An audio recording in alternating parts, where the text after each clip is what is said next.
আদি পুস্তক ২য় অধ্যায়।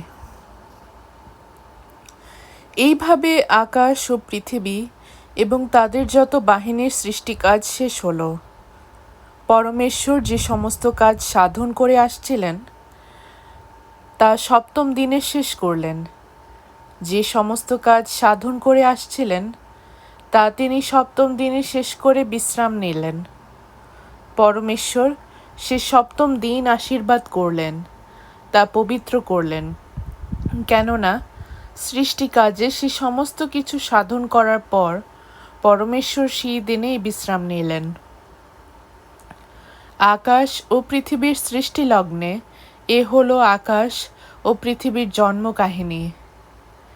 যেদিন প্রভু পরমেশ্বর পৃথিবী ও আকাশ নির্মাণ করলেন, পৃথিবীতে তখন বন্য কোনো ঝোপঝাড় ছিল না, বন্য কোনো উদ্ভিদও তখনও উৎপন্ন হয়নি, কেননা প্রভু পরমেশ্বর পৃথিবীর উপরে বৃষ্টির জল তখনও বর্ষণ করেননি, ও মাটি চাষ করবে কোনো মানুষও তখনও ছিল না।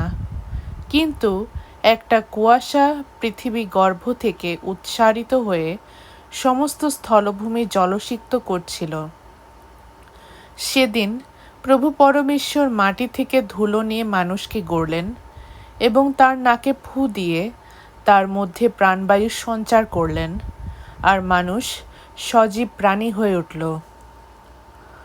প্রভু পরমেশ্বর প্রাচ্য দেশে এদেনে একটি বাগান করলেন, আর সেখানে তার গড়া সেই মানুষকে রাখলেন।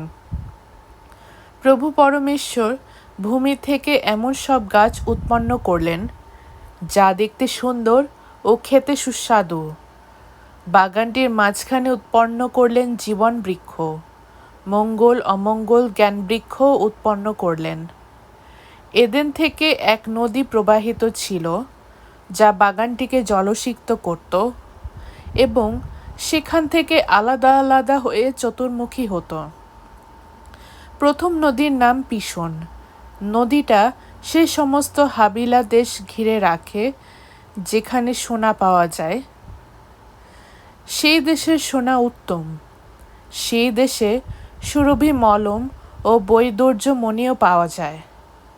দ্বিতীয় নদীর নাম গিহন। নদীটা সমস্ত কুশ দেশ ঘিরে রাখে। তৃতীয় নদীর নাম দজলা। নদীটা আশুরের পূর্ব দিকে বয়।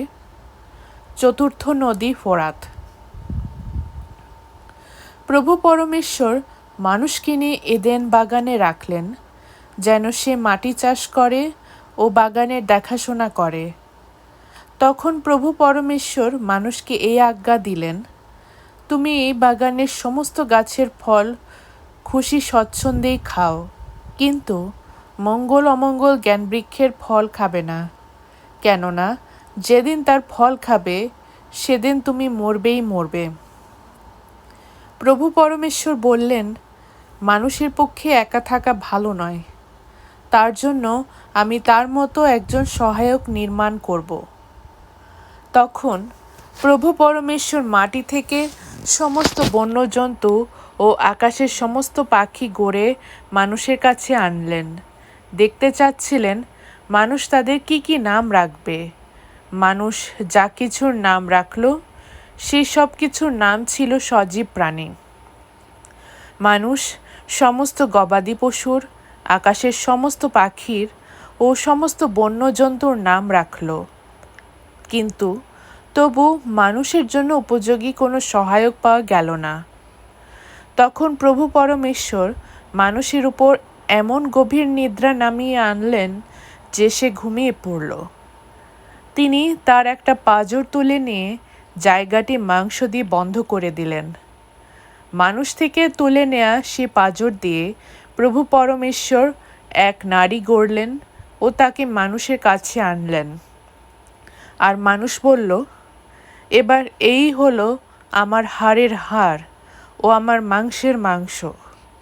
এর নাম নারী হবে, কেননা নর থেকে তাকে তুলে নেওয়া হয়েছে। এজন্য মানুষ তার পিতামাতাকে ছেড়ে নিজের স্ত্রীর সঙ্গে মিলিত হবে এবং সেই দুইজন এক দেহ হবে। সে সময় মানুষ ও তার স্ত্রী দুজনেই উলঙ্গ ছিল, এতে কিন্তু তারা কোনো লজ্জাবোধ করত না।